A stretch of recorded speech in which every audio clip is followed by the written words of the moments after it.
People have sometimes told me that I know too much stuff. I've always been of the opinion that all knowledge is good knowledge. My undergraduate degree is in forensic science, and what most people consider trivia, in many cases can be vital towards, say, solving a crime.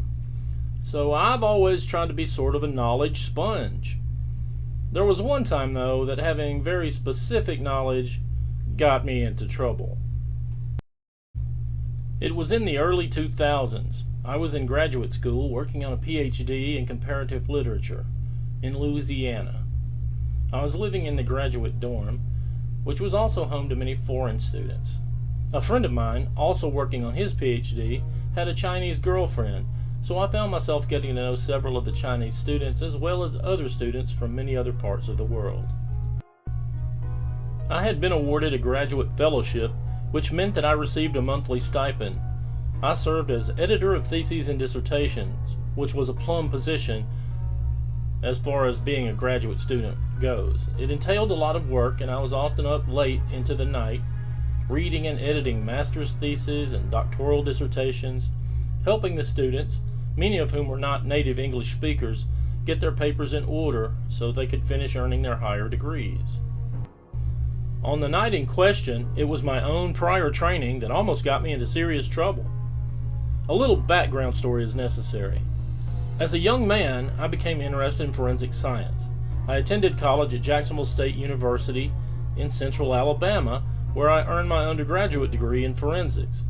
As part of my training, we traveled to the University of Tennessee's anthropology facility, better known as the Body Farm. There, donated bodies are placed in various situations so that forensic scientists can study things like the effect of light, water, and temperature on human decomposition, as well as things like insect invasion and damage from animals. While not for everyone, for sure, this is important work that has helped track down a lot of murderers. Anyway, I had been there, and as anyone knows who has experienced it, the smell of human decomposition is unique. It isn't the smell of roadkill. Dead humans have a pungent, sticky, sickly sweet smell. Now, I'm not trying to be gross. I say all of this because it's important to the story. So let me set the scene. Years after having left law enforcement, I'm in another life, editing theses and dissertations in early May 2004. I'm at my desk in my dorm room, working away, when I catch a faint whiff that makes me stop what I'm doing. It was there, then it was gone. I sat there for a second, then I shook my head and went back to work. Then it hit me again a little stronger. The smell of human decomposition. I stood up, but then the smell seemed to dissipate. No way, I thought to myself. But as I stood there for a few more minutes, I realized the smell was coming through the air vent above my head. So I stood on my chair and took a deep breath and immediately wanted to throw up. I got down off the chair and went to the bathroom and washed my face. I was already considering what I needed to do, and I dreaded it. I looked up at the wall clock. It was almost 1 in the morning, but reluctantly, I picked up the phone and dialed the number of the campus police.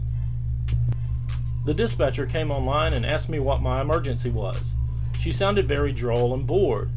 I said, "Before I say anything, just let me tell you, I have a background in law enforcement and forensic science and so on and so forth." I wanted her to understand what I was about to tell her wasn't crazy talk. So, after detailing my life history in about 2 minutes, I told her there was a dead body somewhere in the building. It didn't help. It went something like this. "Where in the building is the dead body, sir?" "I don't know where. I'm just certain there's a body in the building." "And how do you know this?" "The odor is coming through the air conditioning vents." "And how do you know this smell is coming from a person?" "Because I've smelled a dead body before." And so on. In the end, she took down my name, number, room number, thanked me for my information, and told me to have a good night. This was so demoralizing. I felt like maybe I just made an ass out of myself. What if I was wrong and a raccoon or something had somehow gotten into the vents and died? An hour or so more, I became drowsy and went to sleep. The next thing I knew, I was awakened by a loud banging at my door. I put on my robe and went to the door. "Police department, open the door!" I complied, and there were 3 police officers standing outside of my door, 2 uniform and 1 plainclothes, and several other officers streaming past. I knew immediately why they were there, and it wasn't about any raccoon. "Are you Mr. Phillips?" I told him that I was, and the plainclothes guy says, "Please come this way." He led me to the lounge, which is in the center of the dorm floor. The other students who lived on my floor were being directed there and were told to just sit there and not speak to each other. I sat down too, but after about 5 minutes, the female police officer in plain clothes appeared and asked me to follow her. Part of my own training was in interviews and interrogations, and I knew what was about to happen, and I had known all of this might happen when I made that call to the campus PD, but that still didn't make it any fun. She proceeded to ask me questions about my movements over the last few days, if I had heard or seen anything unusual, etc. I knew what she was working around to, but I played dumb. Finally, she asked me, "So, what made you call the campus police early this morning?" I went through my whole forensics body farm story with her and threw in that after college I'd worked in a county jail and had put deceased prisoners in the morgue, and then appealed to her own experience. "Once you smell that odor, you know it," I said finally. She nodded knowingly, and I thought I'd really won her over. But then she said, "Wait here," and left. And sure enough, after about half an hour, the other plainclothes cop, the one who'd been at my door earlier, filed in. As I knew he would, he proceeded to ask me a lot of the same questions, rephrased. He was trying to ascertain if my story would remain consistent. People who are lying frequently try to modify their stories to make them more believable. So, I was sitting there, certain that someone was dead and that they were looking at me as their possible suspect, all because I had known from experience there was a dead body somewhere near me. After a few minutes questioning me, there was a knock at the door. The female cop was back and she mumbled something to the guy. "That will be all, Mr. Phillips. Please go sit with the others," the male cop said.